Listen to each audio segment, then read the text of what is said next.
Jornada hemos tenido el placer de compartir ideas con John, con Cristóbal, con Luis, quienes nos han iniciado en una reflexión crítica sobre la relación entre educación, sociedad y trabajo.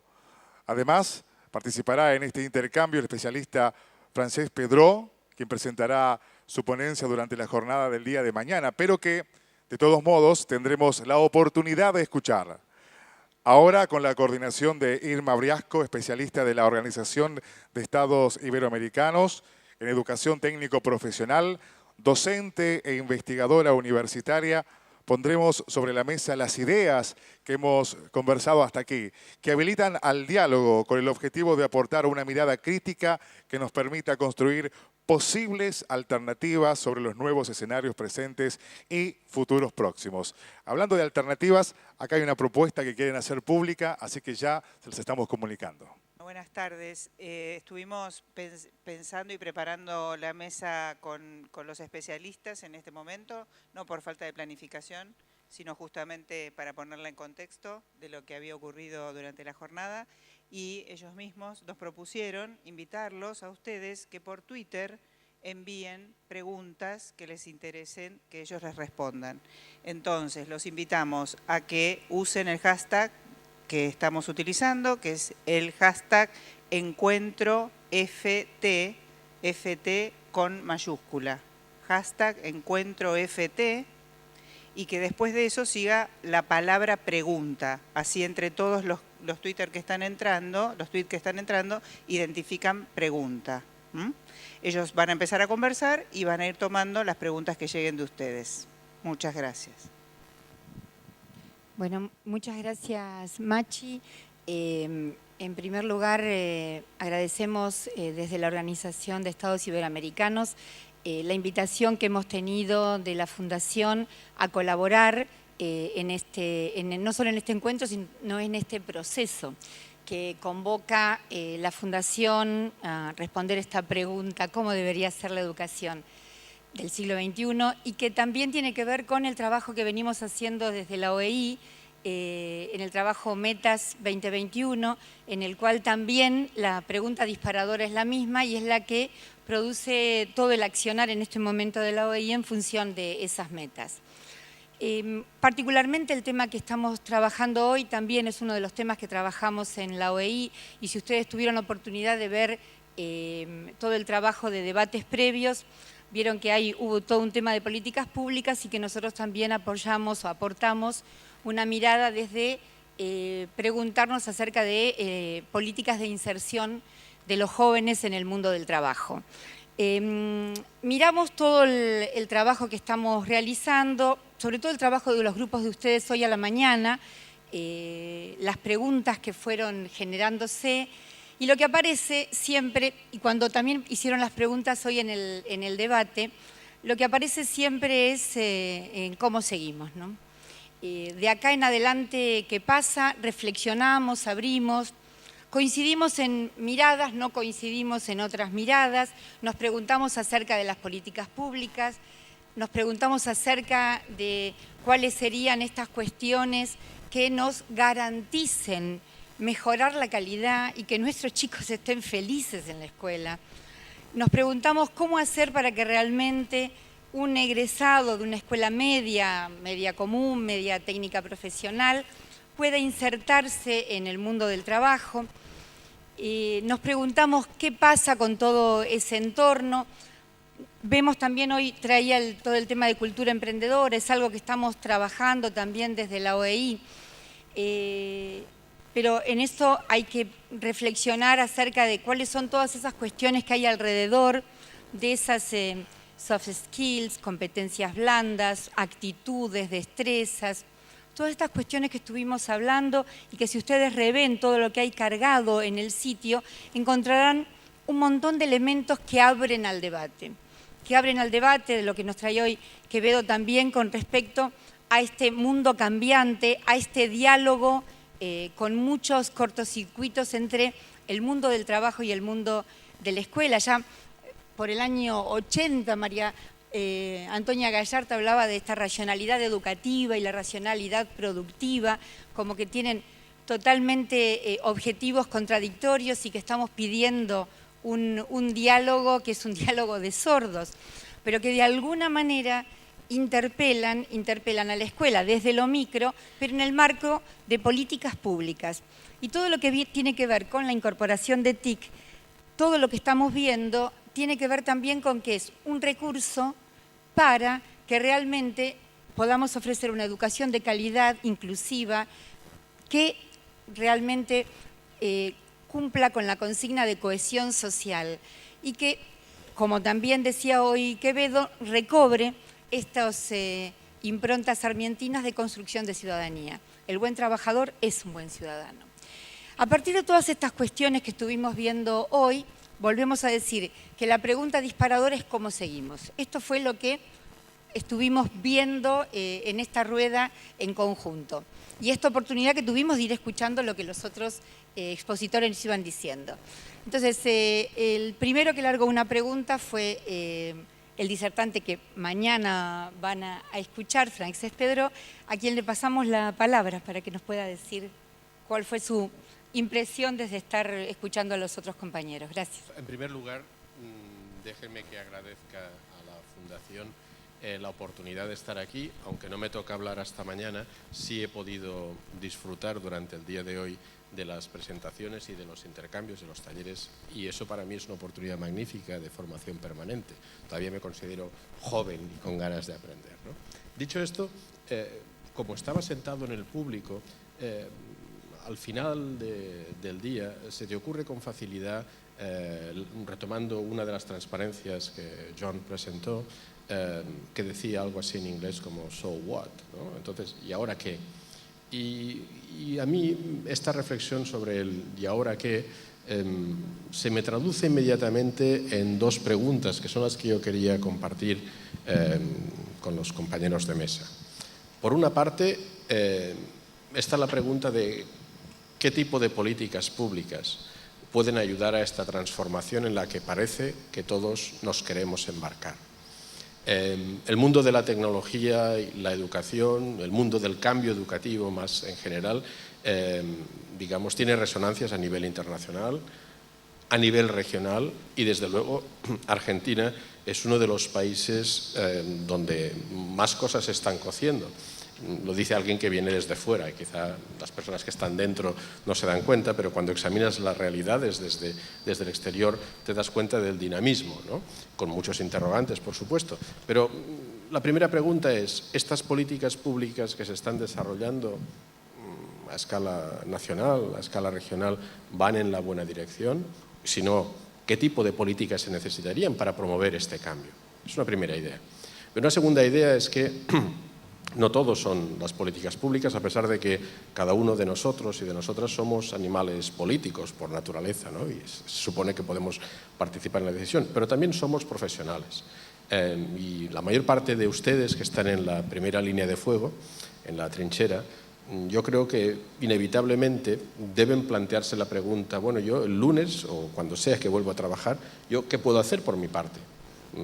¿Qué es lo que se me pide a mí que haga y realmente en qué condiciones me encuentro para hacer algo, para acercar precisamente este horizonte ideal? Por consiguiente, para mí, la pregunta sobre entonces qué se traduce también en todo esto que acabo de escuchar o estas experiencias en las que he participado hoy, ¿qué hay para mí en esto? ¿Cuáles son los deberes, el homework para mí en esto, ¿no? Por tanto, política sí, pero también en mi identidad profesional, ¿qué es lo que se supone que el lunes debería estar en condiciones de ver distinto? Muchas gracias. Gracias, Francesc. ¿Tenés alguna pregunta que quieras? You want to answer some of the questions? Have you get some Twitter? Yeah, I just make a comment because the public policy piece is, I think for me, it's a really difficult one because there is nothing more political than education. I mean, nothing. Nothing forces kids to go to schools all these years and go through political agendas. But the thing is that we've been approaching this as a public policy issue for so long that we still have not accomplished terribly much change globally. This is a global problem, a global question. So I'm struggling with the question, is it a public policy question or is this a question of engagement? And this is something I think we need to start reflecting really hard on, looking within our own communities, within ourselves. Where is the broader conversation on the future of work, the future of education, and transformations, development that's within our broader communities? And largely, throughout the world, it's absent. Conferences like this are always great. This is a really outstanding one. But the reality is that there aren't any kids here. It's their future. And we need to engage kids in these conversations and co-create the future of education together. Because we're all in this together. As I said before in the slides, I showed the kid, the karate kid on there. But this is, we don't have role models to draw from. Nobody's been in the future before, so we have to co-create this together. Imagino que muchos de ustedes saben que Henry Ford, cuando vendía su Ford T, modelo T de color negro, decía, usted se puede llevar el coche que quiera, siempre, del coche del color y del modelo que quiera, siempre y cuando sea Ford T negro. Y yo a veces tengo un poco de temor que con las tecnologías nos ha pasado un poco eso. Hablamos de diversidad y de reflexión y de construcción y de diversidad básicamente. Y utilizamos generalmente tecnologías muy parecidas, por no decir las mismas. Y cuando hay decisiones de arriba abajo de qué tecnología necesita la gente, usualmente se toman decisiones por grandes bloques de tecnologías homólogas para personas distintas, en contextos distintos, con edades distintas y con cosas tan sencillas con manos de dimensiones distintas. Pensando en la gente del mundo rural, la gente del mundo urbano. Pensando en adultos y en menores. Sin embargo, todas las tecnologías son tremendamente uniformes. Estoy analizando esto desde la mirada de muchas iniciativas desde las políticas públicas. Entonces necesitamos traerle diversidad y color a esa incorporación de tecnologías. Eso yo creo que es un problema enorme. Esa mirada futurista, pero con una solución bastante industrializada, ¿no? Que puede que sea difícil, sí, pero yo no me termino de convencer que todos los niños necesitan tener una laptop. A lo mejor lo podríamos complementar con otro tipo de dispositivo o con pequeñas compras de equipos de dispositivos. ¿Cómo saber cuál es la combinación perfecta? Que no lo decían los señores que están arriba de las grandes estructuras, sino que busquemos espacio para que esa decisión sea con aquellos docentes que están en el día a día viendo qué herramientas pueden ser relevantes para sus estudiantes. Esa pequeña cosa que es tan evidente a veces se toma por descontado. Y los policy makers, no con ninguna mala intención, pensando en lo mejor, van y revisan por el mundo cuál es la mejor tecnología y la sugieren. Y pasa lo mismo que pasaba en los 80 cuando se enviaba comida y ropa desde el mundo desarrollado a los países de África, ¿no? Llegaba la comida y era poco relevante porque se enviaba comida que no era relevante para esas comunidades. Entonces ahí yo creo que hay un desajuste en términos de qué para quién y cómo, ¿no? John decía, problemas globales, soluciones globales. Sí, pero yo quiero agregar una nota al pie. Soluciones globales, pero también soluciones locales. Soluciones locales desde contextos distintos, porque creo que la gran mayoría de los que están aquí somos latinoamericanos, pero dentro de los países existen sabores y colores distintos. Entonces creo que hay que avanzar en esa línea, creo que hay que darle valor a la localidad. Y al mismo tiempo quiero hacerme, como latinoamericano, un tirón de oreja, porque quisiera que hubiese más transferencia de conocimientos, de buenas y de malas prácticas entre nuestros países. Aparte de Brasil, todos hablamos la misma lengua y con los brasileños nos entendemos bastante bien y dialogamos de manera insuficiente, compartimos experiencias de manera insuficiente.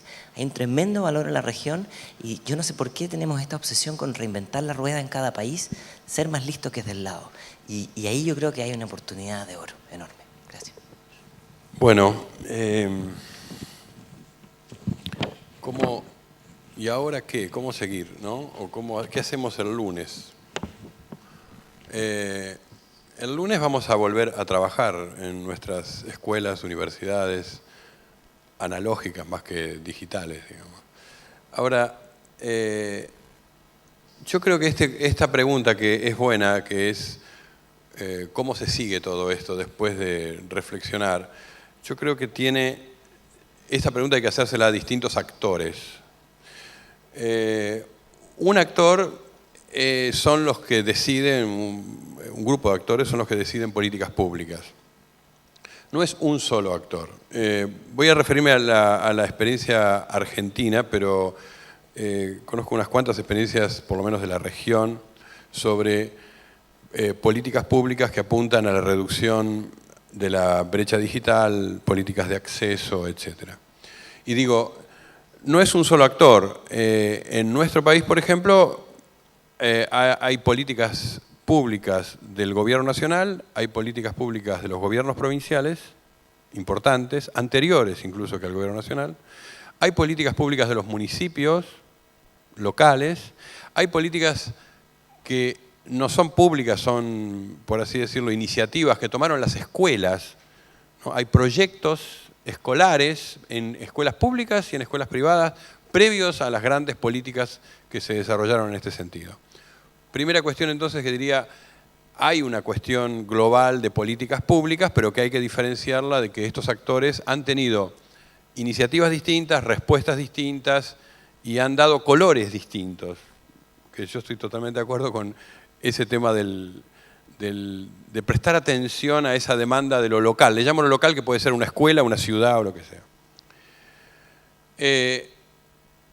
Estando de acuerdo en eso, diría, cuando uno piensa en políticas nacionales, pienso en el Estado de México, por ejemplo, que conocí la política de las pizarras electrónicas y de los elementos que desarrolló México muy tempranamente, en principio de los 90, para trabajar con las nuevas tecnologías en la escuela, no lo piensa como un menú a la carta, lo piensa con menú fijo. ¿Por qué? Porque son políticas nacionales y atienden a problemas pensando en todo un país, ¿no? Hay otras políticas que me parece que sí atienden mirando más a las comunidades, y estas políticas me parece que son combinables. Hay muchas experiencias de políticas combinables de lo nacional y de lo local, y en varios países. Uruguay fue el primer país que tuvo una política nacional de 1 a 1, ¿no? Con el modelo 1 a 1. No es el único modelo. Chile, por ejemplo, aplicó un modelo completamente distinto y fue y volvió con los modelos, además, recombinó modelos. Brasil, que es un continente, tiene como 3 o 4 modelos diferentes según la región. Uruguay tiene 3.300.000 habitantes, tiene una geografía posible, además, tiene una cierta uniformidad de problemáticas culturales que volvieron posible un modelo 1 a 1 pensado como modelo nacional.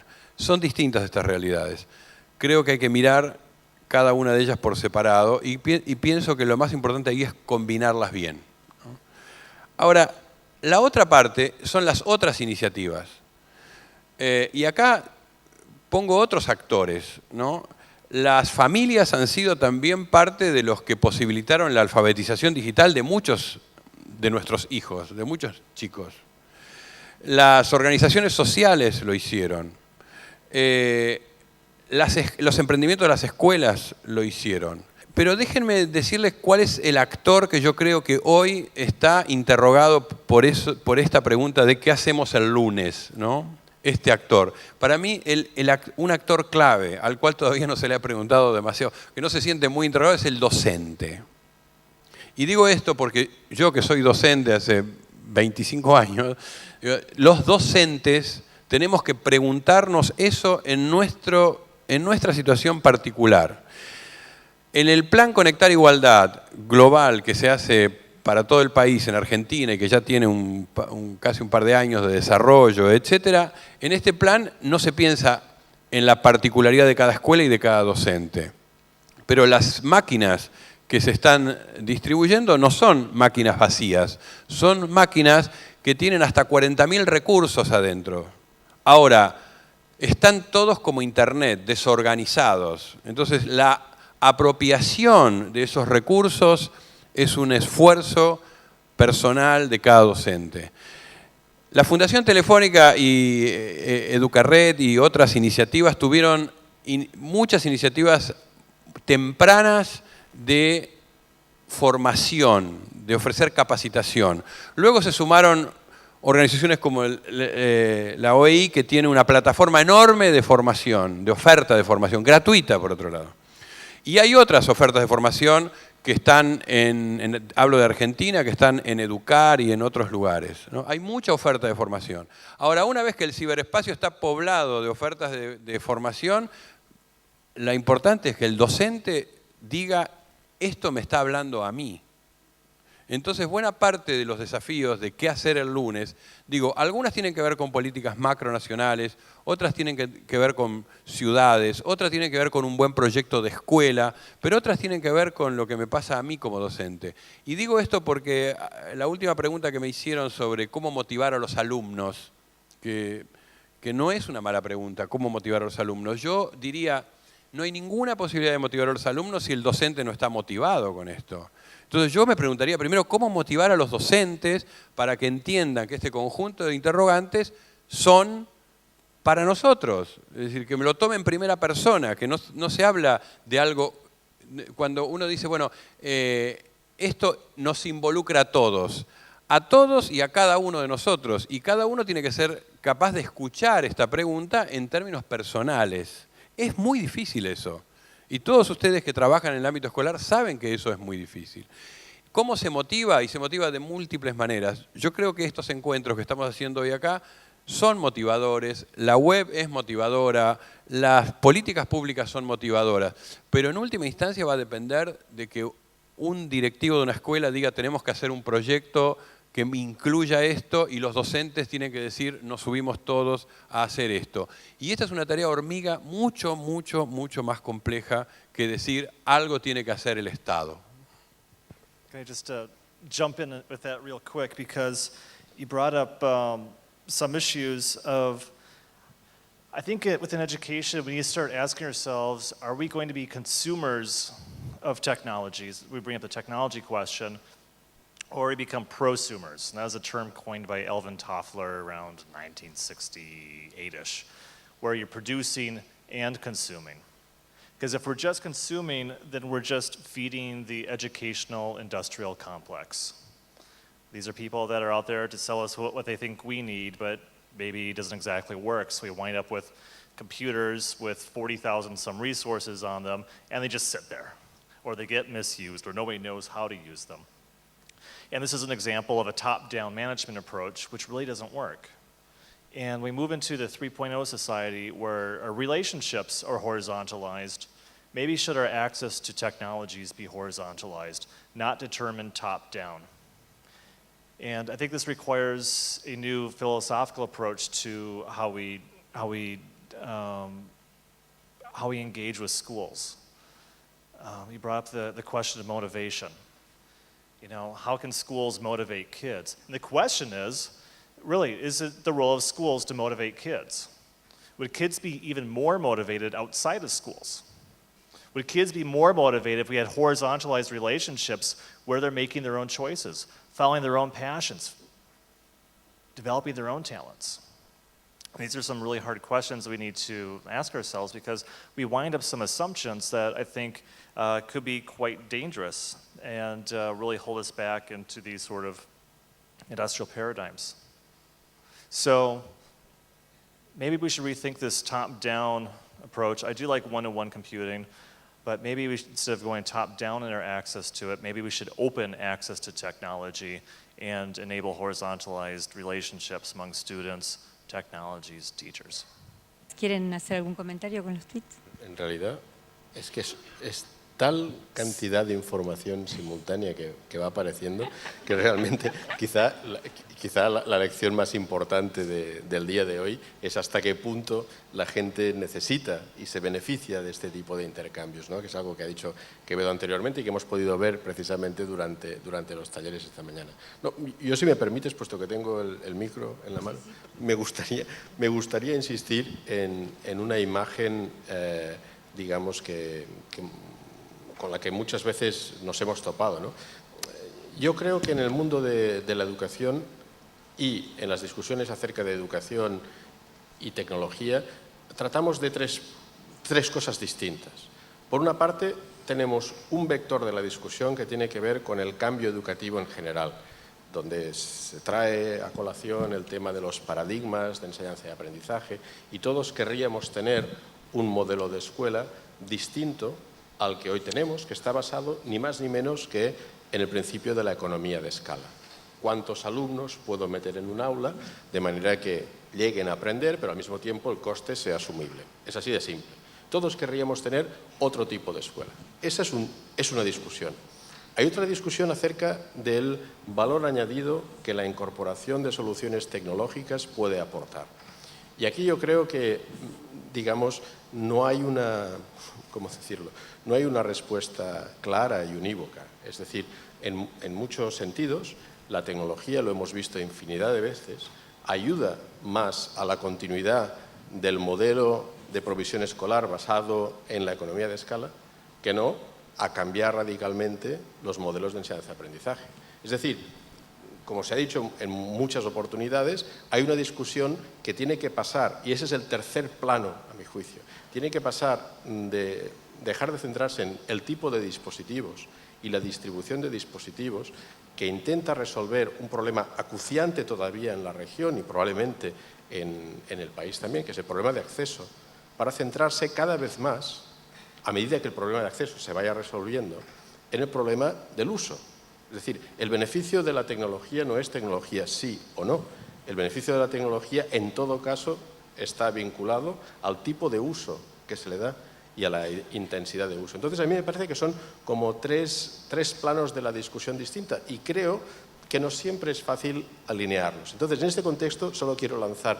Quevedo y John han hablado de motivación del docente, al hilo de la cuestión sobre la motivación del alumno. Yo creo que hay que ser un poco más, ¿cómo diría yo?, valiente y hablar de incentivos. No me refiero a incentivos monetarios, que ojalá, si los hay, bienvenidos sean, para todos.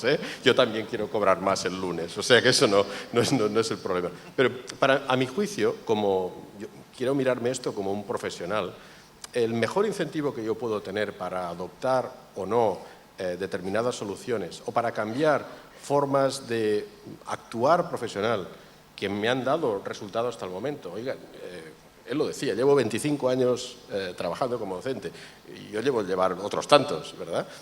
Yo no me considero un paladín de la tecnología, ni mucho menos, pero sí que cuando me encuentro con antiguos estudiantes, oye, me sonríen en la calle. Todavía no me he encontrado ninguno que me intente asesinar y tal. Pues será que hacemos el trabajo más o menos bien, ¿no? Es decir, y eso me parece reconfortante, ¿no? Entonces, para una persona como yo, que lleva 25 años, o muchos de ustedes por la edad, presumo que tantos o por ahí, que hacemos nuestro trabajo lo más seriamente que podemos. Ahora ustedes me dicen que yo tengo, perdón que haga de abogado del diablo, tengo que introducirme en el mundo de las wikis o de las no sé qué y tal. Sí, bueno, todo esto me llevará a un esfuerzo enorme. ¿Y qué me espera al final del camino? ¿Cuál es el incentivo final? Entonces, quizá deberíamos empezar a tratar de los incentivos profesionales, que a mi juicio no están solo relacionados con el salario. Eso sería una discusión económica que podríamos tener en otro momento, sino más bien con incentivos profesionales. Es decir, usted propóngame una solución y dígame que gracias a esa solución mis alumnos van a aprender más, van a aprender mejor o por lo menos se lo van a pasar mejor. ¿Sí? Ese es el poderoso incentivo que yo creo que los docentes necesitamos. Y ese incentivo con frecuencia no está en la literatura. Es decir, nos debatimos entre lo que yo llamaría un pesimismo desaforado, esa idea de que no importa lo que lancemos a la escuela en términos de tecnologías, la escuela se lo come todo, lo fagocita y lo termina regurgitando. Exactamente. Entonces tenemos las prácticas de siempre, pero eso sí, con un ordenador delante. O bien un desaforado, yo le llamaría optimismo evangelista, ¿no? Es decir, gracias a la tecnología lo vamos a cambiar todo radicalmente. Miren, yo ojalá pudiera suscribir esa idea, pero yo pienso que lo que más nos puede ayudar en estos momentos es una opción por el realismo. Y el realismo está basado en cómo puedo realmente trabajar mejor el lunes. Esa es la cuestión. Perdón, yo traigo la pregunta y quizá no la respuesta todavía. Gracias, yo me quiero conectar a lo que sugiere Francés. Ese realismo que yo celebro, a mí me gusta llamarlo madurez digital. Y la madurez digital yo la entiendo como ver todos estos discursos de grandes promesas con mucho interés, con mucha atención y filtrar, seleccionar, como hacemos todos en la vida diaria, ¿no? Me parece que madurez tiene que ver con ver que los discursos sobre el e-learning que escuchábamos a fines de los 90 no fueron tal cual nos prometieron, que para algunas personas funcionaron y que para otras fueron extraordinariamente aburrido o ineficiente o solitario o lineal, pero para otros sí, ¿no? O sea, el ejemplo del e-learning me parece que nos puede ayudar. Cuando digo madurez digital es entender que acceso y uso no es lo mismo. No porque podamos acceder, las vamos a utilizar. Que uso y aprendizaje no es lo mismo tampoco. No porque ya la utilice la tecnología, voy a aprender. De la misma manera como aprender tampoco significa tener mejores calificaciones. Esa madurez digital que nos ayuda a leer entre líneas de este gran discurso pro innovación tecnológica, me parece que nos puede ayudar a filtrar.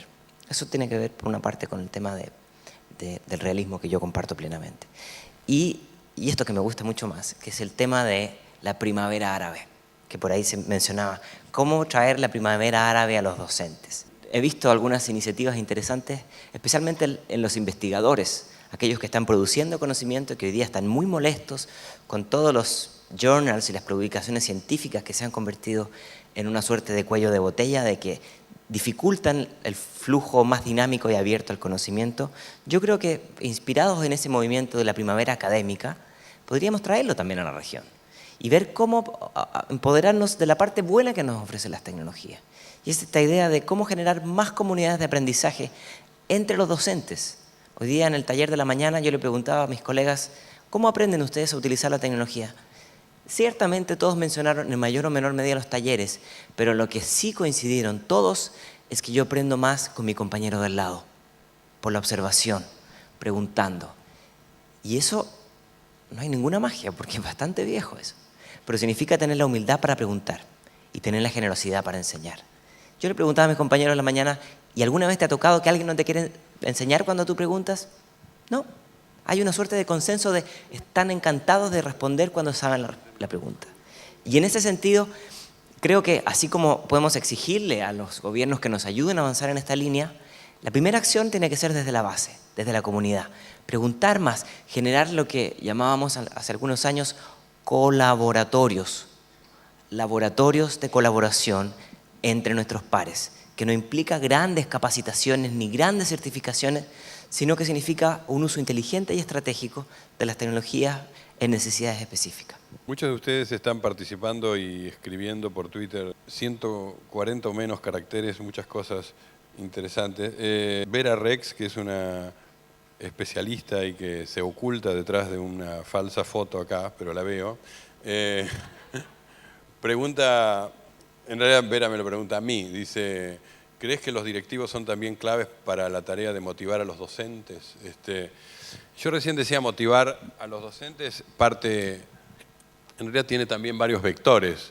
Yo he seguido algunas experiencias acá en Argentina del momento en el cual desembarcan computadoras en una escuela, ¿no? Y en algunos casos es un plato volador que bajó, primero hay un piso tecnológico que es complejo porque supone equipamientos, supone también la formación de una intranet, y después vienen las máquinas y vienen el logueo, es una operación compleja. Revoluciona a la escuela, ¿no? Ahora, esto puede ser parte de ese que yo decía menú fijo. Eso puede ser una política pública, está bien. Ahora, ¿cuál va a ser el destino de esto? Depende en particular de cada uno de los integrantes de esa escuela. Digo, de qué hagan los alumnos, de qué hagan los docentes y qué hagan los directivos. En este orden yo pondría primero a los directivos. Pero eso es un problema más viejo que las tecnologías. Los buenos proyectos de una escuela es cuando hay directivos que los tienen claros y que dicen vamos para allá y motivan y suman y llevan al resto de los docentes. Pero esto no es necesario la tecnología, ¿eh? Esto ocurre hace muchos años. Todos los que estamos acá lo sabemos. Pero ahora viene el plato volador Entonces tenemos ese otro desafío. Yo creo que de estas historias particulares acá se han editado algunos libros con historias particulares de estos desembarcos, de estos distintos platos voladores. De estas historias, yo creo que las de éxito sí, son muchos más aquellos lugares donde los directivos de una escuela dicen hagamos de esto un proyecto comunitario y no individual. No es que yo me voy a mi casa y pienso qué voy a hacer el lunes en el aula, sino cómo pensamos un proyecto en conjunto. Entonces esa horizontalidad que hablaba Cristóbal no es solo entre los alumnos que aprenden más, eso también es cierto, sino entre los docentes que se incentivan para ver cómo enseño mejor, ¿no? Eso funciona así también. Así que me parece que esa función es fundamental. La otra cosa es que el modo en el cual una escuela se apropia de esto, vale también esta distinción que hacía Francesc y que hacía Cristóbal también, que es la distinción entre tener disponible la tecnología, muchos de ustedes lo dijeron también por acá, tener disponible la aparatología, porque no es solamente la llegada de una netbook o cosas por el estilo, y las formas de apropiación, los usos, las adaptabilidades a cada uno de los requerimientos de un proyecto escolar. Digo esto porque lo que está por encima de las máquinas es el proyecto, no al revés, porque si no, nosotros vamos a creer que el conocimiento, las formas de enseñanza, aprendizaje, las transferencias están adentro de la máquina. Ahora, todos sabemos que no es así, entonces, vuelvo a decir, el proyecto por delante de las máquinas y las máquinas al servicio de un proyecto que tiene necesariamente que tener una cabeza en quienes la reciben en una escuela particular, en un lugar particular, en una ciudad particular. I love the question motivation. This is this global economy that we have, it's requiring us all to add new value or to create new value within organizations. If we're at a meeting and we're sitting at a meeting, we're looking around the table, and we ask ourselves, would this conversation be different if I were not here? If the answer is no, you should probably leave, because that's what everybody else is thinking, right? It's a reality of the modern economy. And if teachers are not motivated, aren't adding to the conversation, then they should not have the right to call themselves teachers. At that point, they're daycare providers. And so I think that we need to value teachers more for who they are as professionals, respect their intrinsic motivation, but also coach the people out of the jobs that would rather be daycare providers. Bueno, mientras van viendo si hay algún otro tuit, me permito en un primer esbozo de tratar de, parece al menos provisoriamente, tres grandes líneas en lo que venimos hablando. Líneas como de indagación, de pensamiento, de reflexión, que después podemos cruzar con los trabajos de los talleres y los trabajos que están hechos en la parte a distancia, inicial, etcétera. Pero al menos parecería que este debate del día después, ¿no? Una línea que tiene que ver con la construcción de políticas.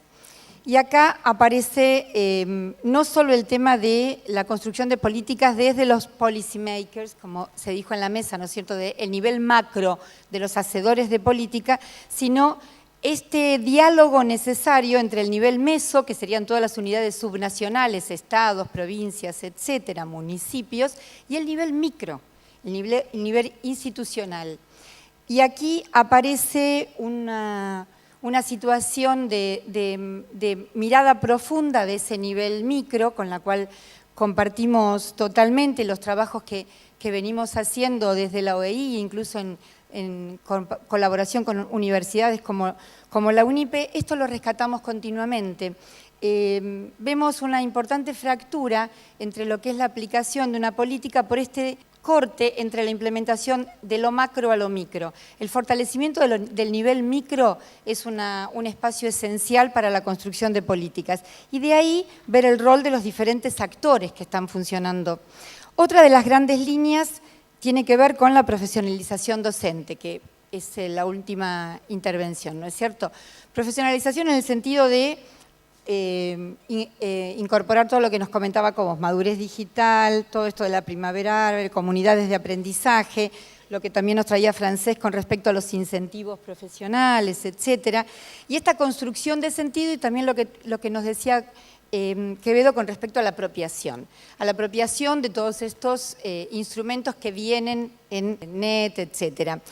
Entendiendo que el quehacer docente tiene un rol vertebrador en todo este proceso de transformación y de construcción de sentido del quehacer educativo.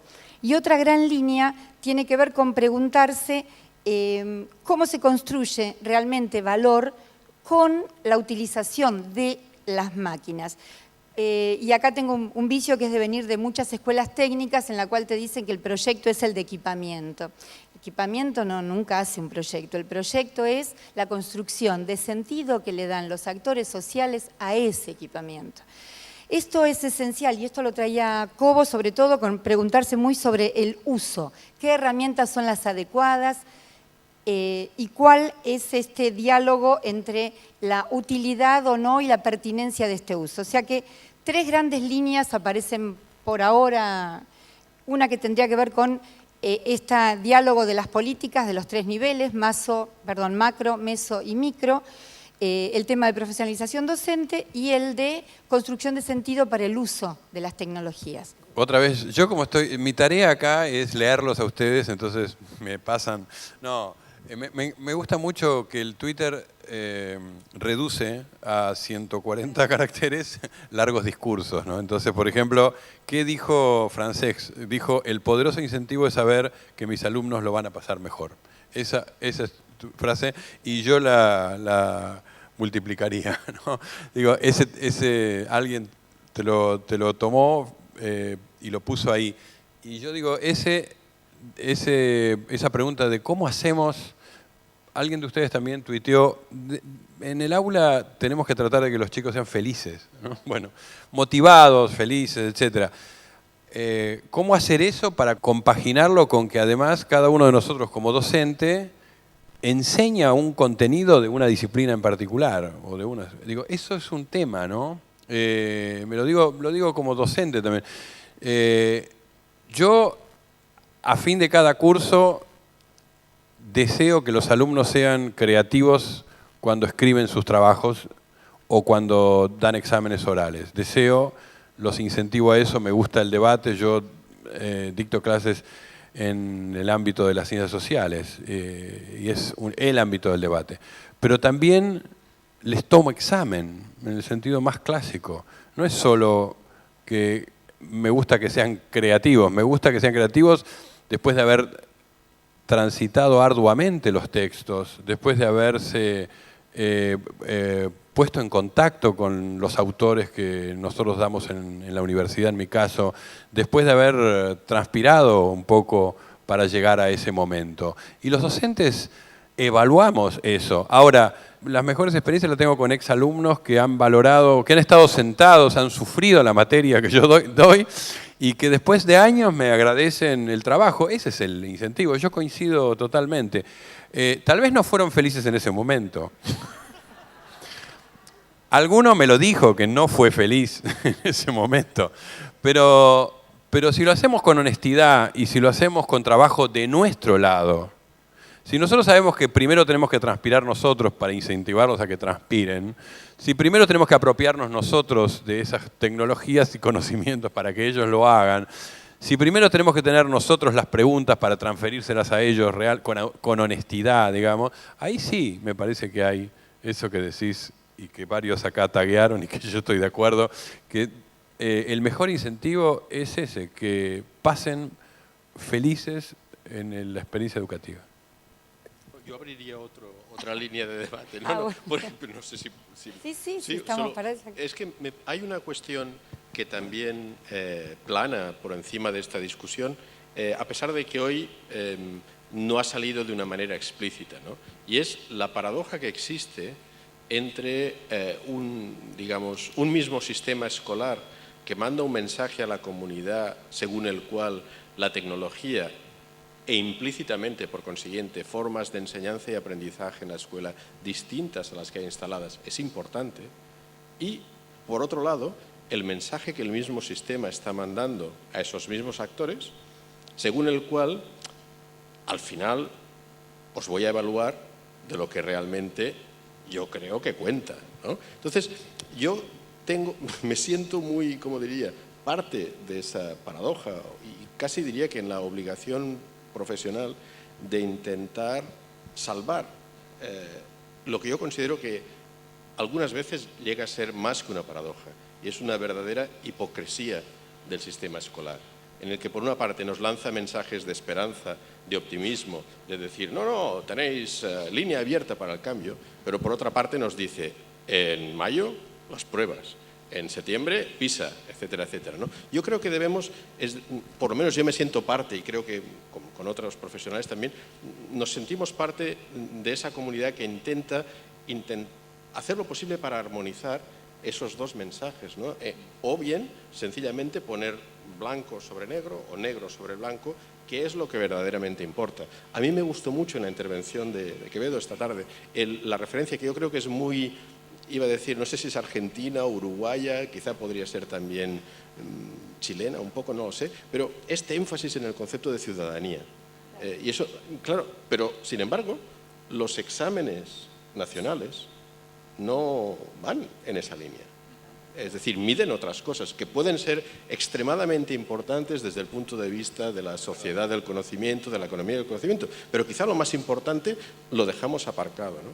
De la misma manera, hay una segunda paradoja igualmente, digamos, preocupante a mi juicio, que es precisamente esta idea de que esperamos que el sistema educativo construya ciudadanos, pero al mismo tiempo el sistema está esperando fuera trabajadores. Y todo este discurso inspirador, yo creo, acerca de la sociedad y de la economía del conocimiento, debemos preguntarnos siempre, ¿a cuántos de los alumnos que yo tengo en clase el lunes, ¿verdad? ¿A cuántos verdaderamente afecta esta economía del conocimiento? ¿Cuántos de ellos van a ser verdaderamente parte de la sociedad del conocimiento? Porque la realidad, los datos estadísticos nos dicen que hoy por hoy, en los países desarrollados, el grupo de profesionales que forman parte de esa economía del conocimiento apenas alcanza el 4% del conjunto del mercado laboral. Entonces, cuidado, porque aquí hay, de una u otra forma, una paradoja, si no una nueva hipocresía del sistema que hay que intentar resolver. O sea, a todos nos motiva el concepto de sociedad y economía del conocimiento, pero realmente hay que pensar que vivimos en una sociedad que es una sociedad elitista, segmentada, en un mercado de trabajo en el que no todos tienen las mismas oportunidades. Y por eso decía, yo estoy de nuevo muy de acuerdo con el colega, de que hay una serie de problemas que son previos, de una u otra forma, mochilas, con los, no sé, mochilas, dicen ustedes, sí, con las que los alumnos nos llegan, que siguen siendo precisamente nuestras principales batallas. Muchísimas gracias. Perfecto. Bueno, agregamos entonces otra línea más. No sé si tenés algo más, ¿no? Bueno, entonces agradecemos a los expertos. Ahora paso la palabra al Perfecto, locutor. muchísimas Muchas gracias. Bueno, más que nada el aplauso para John Moravec, para Luis Alberto Quevedo, Cristóbal Cobo, a Francés Pedró, que estará disertando el día de mañana, y a Irma Briasco, que bueno, oficializó de mediadora, coordinando toda esta charla, esta mesa de trabajo. Bueno, últimos 10 minutos tenemos para la gente que quiera hacerle alguna pregunta a los disertantes, gente del público que quiera levante la mano, les acercamos un micrófono y hacemos las preguntas concretas para ir cerrando esta primera jornada de este excelente encuentro que hemos tenido en el día de hoy. ¿Sí? Allá, por favor, al lado de las cámaras, las preguntas, 10 minutos y cerramos esta primera jornada esperándolos a todos mañana a las 9 de la mañana para la segunda parte y recta final de este encuentro de educación internacional aquí, auspiciado obviamente por la gente de Fundación Telefónica. Sí, adelante, por favor. Bueno, la pregunta que yo les quería hacer a ustedes cuando hablaron de incentivar a los profesionales, ¿no? Yo soy docente, igual que la mayoría de los que estamos acá, es cómo, digamos, cómo se puede hacer eso cuando en realidad muchos docentes no somos considerados profesionales, ¿sí? Donde muchas veces, digamos, en ciertos lugares o en ciertas escuelas, no nos consideran como profesionales. Es decir, a mí me pasó, ¿sí? Y no sé si a algún otro compañero le pasó. Es decir, somos considerados docentes, no que la docencia es una profesión. Entonces eso es lo que quería preguntar. ¿Cómo se hace para incentivar, ¿sí? Y que ese incentivo sea considerado profesionalmente? Gracias.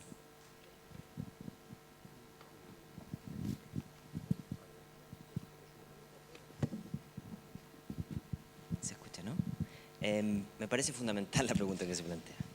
Hace un año, creo, Sugata Mitra, este profesor mitad indio, mitad inglés, que estudia mucho el tema de las tecnologías, que hizo este experimento sobre el hoyo en la pared y probó cómo los niños metían y aprendían a utilizar la computadora sin ayuda de adultos. Repetía esta frase con un poco de ironía: cualquier profesor que pueda ser reemplazable por una computadora ha de dejar de ser profesor. Afortunadamente, las tecnologías no han hecho otra cosa que ratificar el valor del docente. No han hecho otra cosa que ratificar el valor de, en una época de tanta abundancia de información, no necesariamente de conocimiento, como nos explicaba John, el profesor juega un valor social fundamental, un catalizador fundamental. Entonces, cuando se abrió el debate, se decía qué acciones concretas habría de pensarse. Yo quisiese ver que en los próximos años, en las próximas políticas, cuando se anuncien equipamientos tecnológicos, no se planteen en términos de cantidad de equipos ni en cantidad de millones de dólares, sino que se planteen en términos de porcentaje. ¿Cuánto del porcentaje va a tener que ver con el cambio estructural de los aparatos o infraestructural? ¿Y cuánto va a invertirse en el cambio cultural, en entregarle nuevas habilidades, capacitaciones y transferencias a los docentes? Justamente por lo que plantea usted, porque hay un desconocimiento, hay una invisibilización de ese valor que me parece que es fundamental, que es el que contribuyen los docentes. Yo, en una vena más prosaica, en este sentido, me gustaría decir que la manera en que un sistema puede reconocer la profesionalidad docente generalmente responde a un número de señales que el sistema manda a la sociedad. Y esas señales tienen que ver con cómo se gestiona el atractivo hacia la profesión docente, cómo se mantiene a un buen docente en el lugar de trabajo y, en último lugar, de qué forma el progreso profesional tiene un reflejo en la carrera docente, es decir, en la carrera que como individuo uno tiene. Los buenos sistemas consiguen atraer a los mejores candidatos a la docencia. Les ofrecen incentivos de carrera que progresan no solo con la edad o con los años de ejercicio, sino con la bondad en términos de mejora profesional que uno tiene. Y lo que es más importante, no pierden ni un efectivo de la profesión docente. La convierten en algo que es extremadamente atractivo, no solo desde el punto de vista económico, que a veces no lo es, sino sobre todo desde el punto de vista de la remuneración social. Y eso es algo que, digamos, es fácil decirlo en un contexto como este, pero es una batalla incluso social muy difícil de conseguir. Y en realidad los que muchos sistemas están intentando poner en juego son una serie de incentivos para, por ejemplo, conseguir que los salarios de la profesión docente sean más atractivos al principio de la carrera, pero aún así no consiguen construir esa profesionalidad, porque lo que falta, el elemento fundamental, es el reconocimiento de los logros que un buen profesional puede tener. Y esos logros pasan por la calidad de los aprendizajes de los alumnos. Yo lo veo así, quizás más prosaico si quieren, pero creo que es realmente, digamos, el reconocimiento en términos de señal política. Muy bien. Okay. To tack on what Cristobal just said, bringing in Sugata Mitra's statement that if teachers could be replaced by computers, they should be replaced by computers. Absolutely true. But it does not happen because teachers create context. It's not just information delivery, but it's creating context, helping create meaning from things. And I think that communicating that better is one way to help increase professional visibility. The other thing is, excuse me, that I think that we need to be a bit more reflective on things. We talk about transforming schools, transforming education system to meet the needs of this 3.0 paradigm, but teachers also need to reinvent themselves. So I think for teachers, as an element of reflective practice, I think it'd be interesting to visualize what the role of teachers will be, write this stuff down, do not use the word education, do not use the word teacher, do not use the word school, do not use the word student. And I think that you'll see the professionalism within this new invented career would appear quite implicitly and explicitly. Creo que hay una pregunta más. Sí, yo quería decir algo que, bueno, que todos sabemos, ¿no? Problemas complejos no tienen soluciones sencillas y esto tiene un montón de aristas. Solo quiero contar una buena noticia porque se está hablando de los docentes. Hay docentes de la provincia de Buenos Aires que con la incorporación de las NETES en las escuelas están pidiendo capacitarse los días sábados. Y se están armando dispositivos de capacitación para esos maestros, directores de escuela, que están yendo, ya empezaron hace 2 meses, y los días sábados se están reuniendo en sus escuelas y no reciben ningún dinero por ello, para poder incorporar las NETs a sus prácticas cotidianas. Entonces algo está cambiando y creo que es una buena noticia y ojalá no tiene por qué ser siempre los sábados, pero esto da cuenta de que todavía hay educadores con pasión en nuestro país y me alegra muchísimo.